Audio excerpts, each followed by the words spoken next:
네, 오늘은 이사야 39장 말씀입니다. 예언서라는 것이 오늘 이런 말씀과 같은 겁니다. 어떤 사건을 보고 거기에서 뭔가를 내다봐요. 그러니까 뭔가를 읽어내고 그 속에 어떤 하나님의 계획 또 미래에 하나님께서 이루실 것들을 내다보는 그런 게 예언입니다. 그러니까 예언자는 어떻게 보면 환상에 빠진 사람이에요. 그래서 환상을 보는 사람이라는 별명도 가지고 있습니다. 그래서 선견자라고도 말하기도 합니다. 그러니까 뭔가가 보여요. 그냥 어떤 것을 보면 그것이 표면적으로 보이는 것이 아니라 그 어떤 내면에 그 이면에 어떤 것들이 보이는 사람이 바로 예언자이죠. 그걸 하나님의 계시라고도 합니다. 앞에서도 말한 것처럼 36장부터 39장까지가 열왕기하 18장에서 20장에서 나오는 역사의 기술이에요. 근데 그 기록 속에 하나님의 계획과 또 하나님의 앞으로 경영하시는 그런 하나님의 뜻을 읽어내서 우리에게 전달해주고 있다라는 겁니다.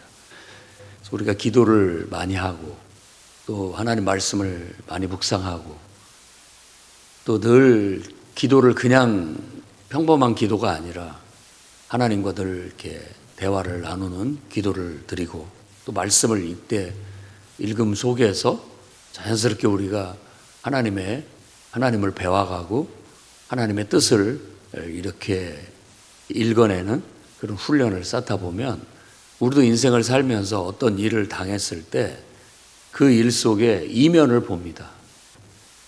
하나님의 어떤 뜻과 또 사탄의 어떤 역사나 여러 가지 그 이면적인 것들을 보면서 과거와 현재와 미래가 연결되면서 어떤 뜻을 읽어내게 됩니다. 그런 영적인 능력을 가지는 것, 어떻게 보면 지혜의 말씀, 지식의 말씀의 은사를 갖는 거죠.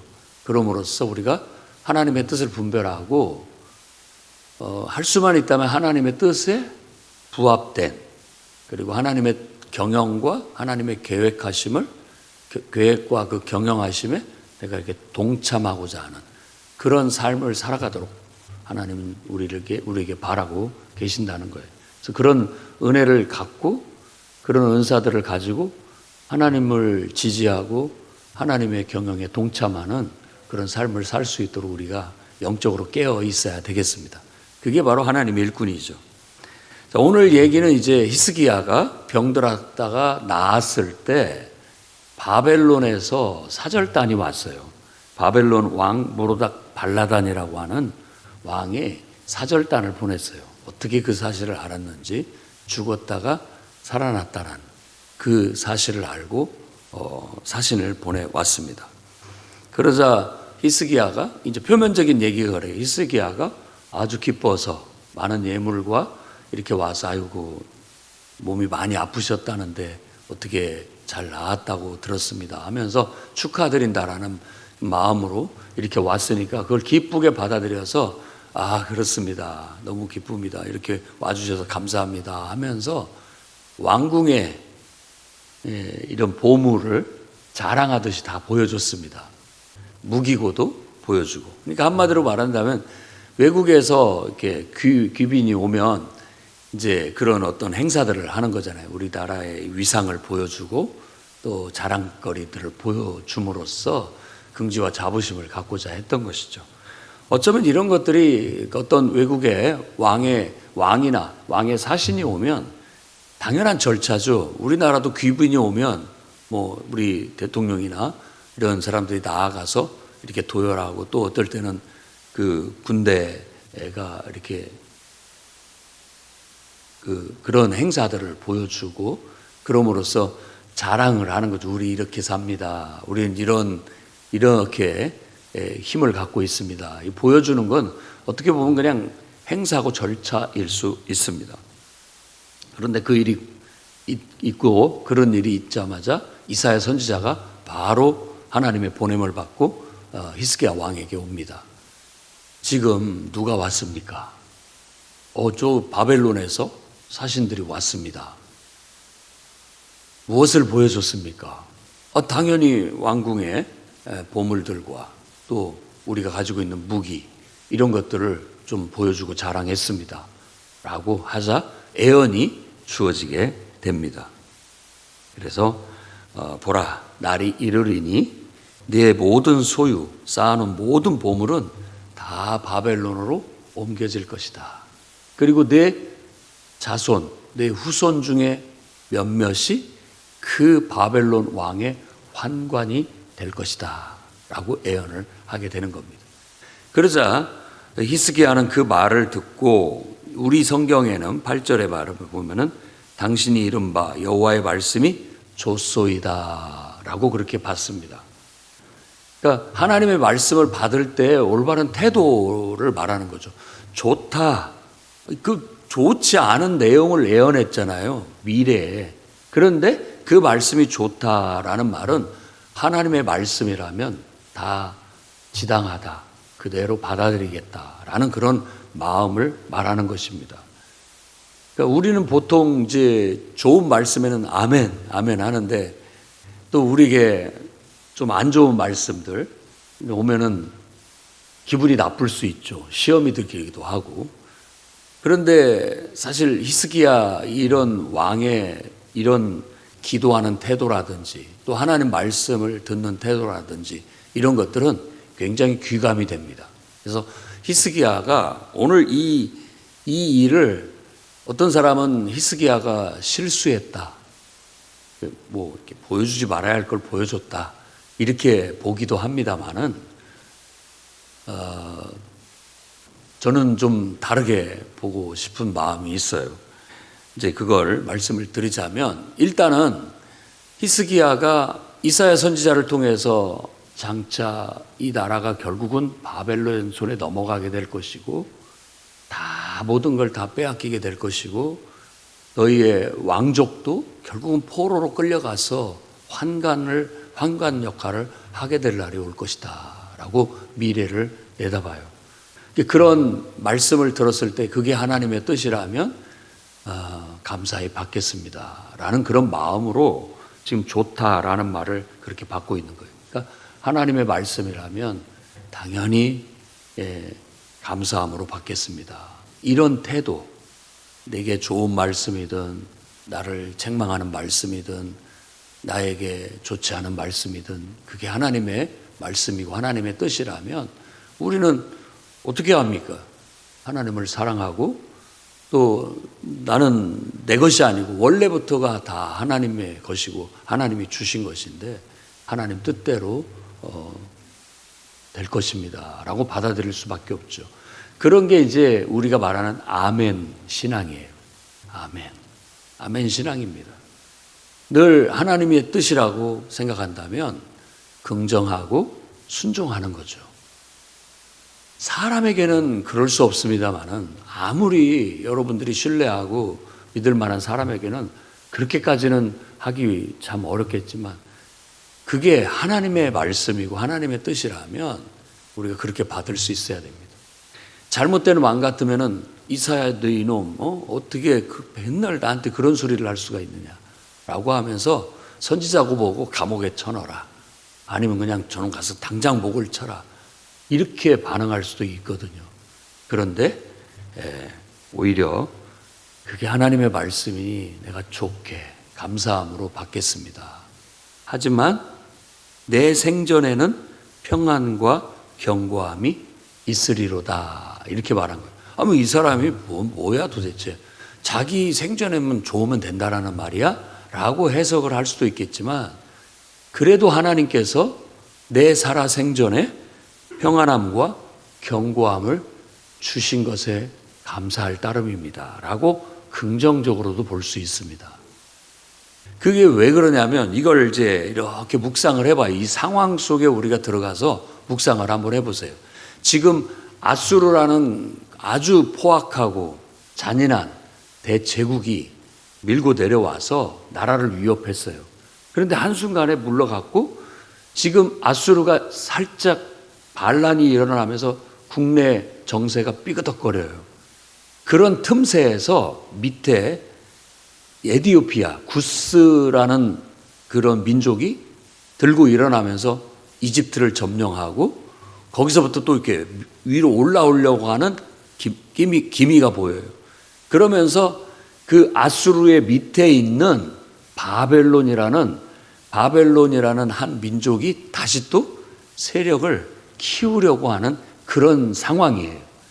그런 상황에 지금 이 히스기야 왕이 아수르의 대군을 맞이해서 완전히 포로가 돼서 고립된 상태에서 죽을 날만 기다리고 있었는데 하나님이 기적적인 역사로 말미암아서 갑자기 18만 5천 명이나 되는 대군이 사라져 버렸어요. 이 일은 굉장한 일이었던 거예요. 히스기야 왕이 병들어서 죽을 뻔했다가 살아난 얘기나 18만 5천 명의 포로로 뒤어싸여가지고 곧 죽을 것 같았던 예루살렘이 극적으로 회생을 한 거나 똑같은 얘기예요. 그러니까 그것을 치하하기 위해서 저 밑에서도 이집트에서도 사절단이 오고 여기 바벨론에서 사절단이 오는 거예요. 자, 사절단을 보낼 때 단지 치하만 하기 위해서 오는 게 아닙니다. 여기서 우리가 읽어내야 할 것은 동맹을 하러 온 거예요. 사신을 보낸다는 건 동맹의 의미를 갖습니다. 그래서 바벨론이 우리 같이 손잡고 아수르를 한번 이겨내보자. 저 밑에 이집트에서도 우리 손잡고 힘을 합쳐서 이겨내보자 라고 했을 때 히스기야가 취할 수 있는 정치적인 그 시대의 최선의 방법은 그들과 손을 잡는 것이었다고 볼 수가 있습니다. 같이 돕자 서로. 그러면서 마음을 열고 이 궁의 모든 보물과 무기고를 보여줬다는 건 마음을 열고 신뢰했다라는 그런 의미도 같습니다. 그러니까 그게 최선이었다라고 생각을 하는 것 같아요. 히스기야는. 뭐 이 방법 외에 다른 방법이 없다. 그래도 이렇게 함으로써 당분간은 그래도 조금이라도 더 우리가 안전을 보장할 수 있고 평안을 보장할 수 있다. 이게 15년간 생명을 연장받은 것과 같은 의미를 갖는 거예요. 그러면 이것을 실수라고 한다면 실수라고 할 수도 있는데 그게 뭐냐면 여러분들도 누군가를 믿고 또 누군가 손을 잡고 뭐 동업을 한다든지 또 어떻게 보면 신뢰를 해서 함께 뭔가 정말 마음을 활짝 열고 내 마음을 다 준 사람들이 있을 거예요. 그러면은 아주 좋습니다. 기분도 좋고 행복하기도 하고 또 같이 지내는 것이 너무 기쁘고 좋아요. 하지만 인생은 참 악합니다. 그래서 결국은 그 사람한테 배신을 당하고 다 빼앗기고 말아요. 그런 이야기로도 읽어낼 수가 있어요, 이 말씀을. 그러니까 히스기야는 나쁘지 않아요. 나쁜 일을 한 게 아니에요. 어떻게 보면 서로 믿고 신뢰하면서 자기 마음을 열어서 다 보여준 거예요. 그런데 나중에 뒤에 가서 그 사람이 배신함으로 인해서 모든 걸 빼앗기게 된다라는 이야기죠. 수치를 당하고. 바벨론이 바로 그런 존재예요. 바벨론은. 그래서 바벨론은 아수르보다도 더 이스라엘에게 또 이 예루살렘에 더 막대한 피해를 주는 대상이 되어버리고 맙니다. 바벨론이 그런 존재로서 성경적인 상징은 항상 배반의 아이콘이에요. 배신의 아이콘, 그리고 반역의 아이콘이 돼서 결국은 계시록에서도 큰 성 바벨론이 무너지는 것으로, 그러니까 창세기부터 시작해서 시작된 성경에서부터 끝나는 계시록 성경에서 이 바벨은 항상 반란의 분열의 어떤 대명사가 됩니다. 그런데 그것이 사람들이 추구하는 바예요. 바벨은 모두가 권력을 탐하고 자기 욕망을 탐하면서 바벨탑을 쌓아요. 바벨이라는 성을 세우게 됩니다. 그러니까 하나님을 섬기지 않는 사람들은 다 바벨성을 쌓고 있다고 보면 됩니다. 하나님을 섬기는 사람은 예루살렘 성을 쌓고 있고요. 그러니까 이게 예루살렘의 성은 신앙의 성이고 바벨 성은 세상 성이에요. 결국은 마지막 날 우리가 인간이 쌓은 세상의 성 바벨은 무너져 내리게 될 것이고 그때 큰 낭패를 당하게 될 것이고 믿는 사람들이 쌓은 예루살렘 성은 정말 단장한 어린 양의 신부가 단장한 모습처럼 보석으로 정말 값지게 지어져서 영광스럽게 아름답게 내려오게 될 것이다 라고 그렇게 최종 결론을 말해주고 있습니다. 바벨은 그와 같은 존재가 되어버리고 맙니다. 그래서 이게 역사의 흐름이에요.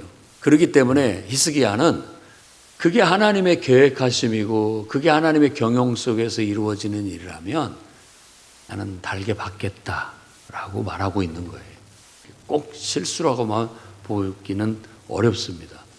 여러분들이 인간의 관계나 또 함께 더불어 살아가는 세상 속에서 사람들을 신뢰하고 마음을 열고 내 마음을 열어 내 마음을 내어준다라는 것은 사랑이죠. 그리고 어떤 면에서는 그렇게 살아야 됩니다. 그런데 항상 그 속에는 그늘이 있어요. 아픔이 있고. 그게 뭐냐면 서로 간에 그게 오래 가지 못하고 언젠가는 그것으로 인해서 내가 해를 받을 수도 있다라는 거예요. 다 빼앗겨버리고 환관이 된다는 건 수치죠. 왕족이 환관이 된다는 것. 그야말로 수치를 당할 수도 있다라는 거예요. 그러면 여러분은 어떻게 하시겠습니까?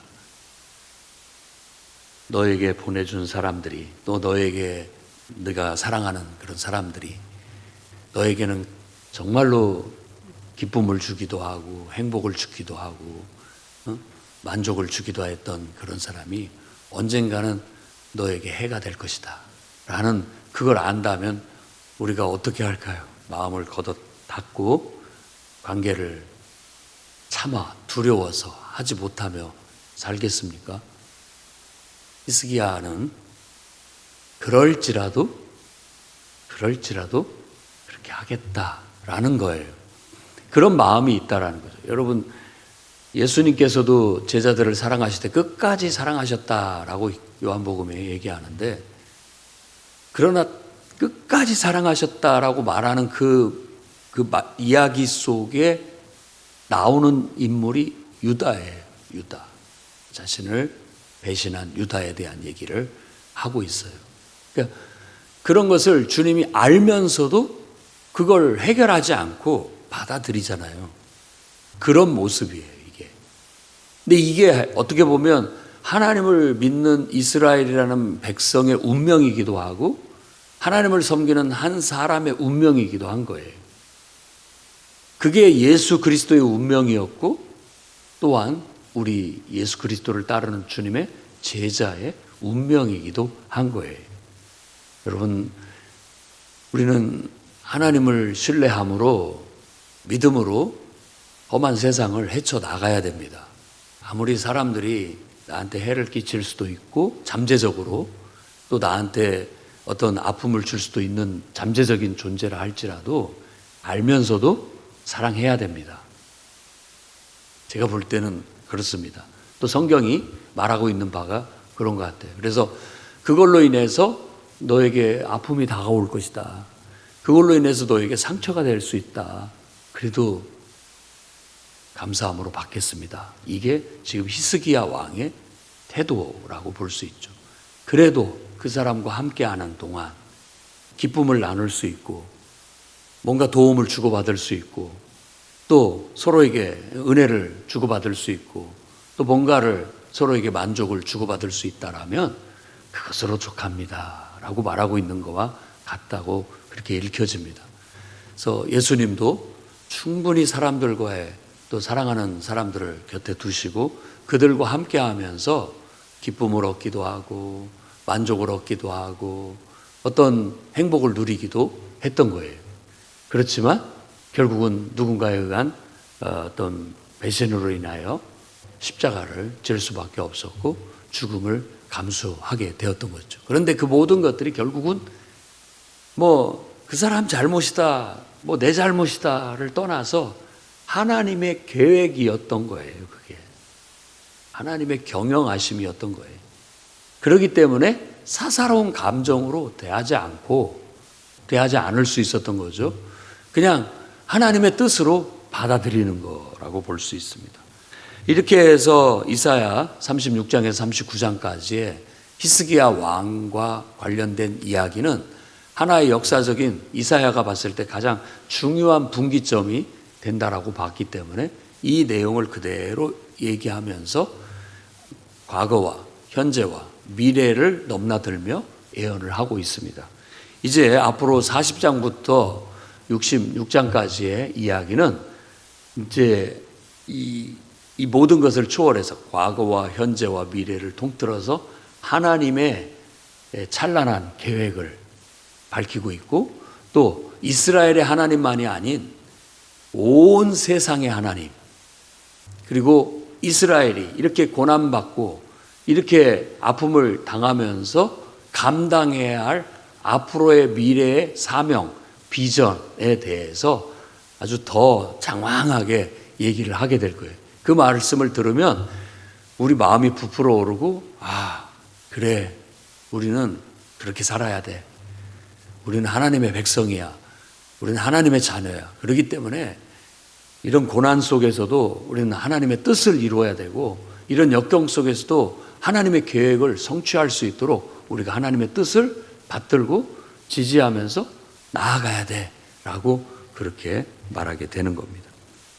그래서 오늘 말씀을 통해서 때때로 여러분들이 인생을 살아가면서 서로 사랑하고 서로 돕고 협력하고 살아가는 것에 있어서 그 일이 뒤에 뭐 어떤 나쁜 결과가 찾아온다 할지라도 그게 하나님의 뜻으로 알고 여러분 받아들여서 할 수 있는 만큼 여러분 사랑을 주고받으면서 살아갈 수 있기를 바랍니다.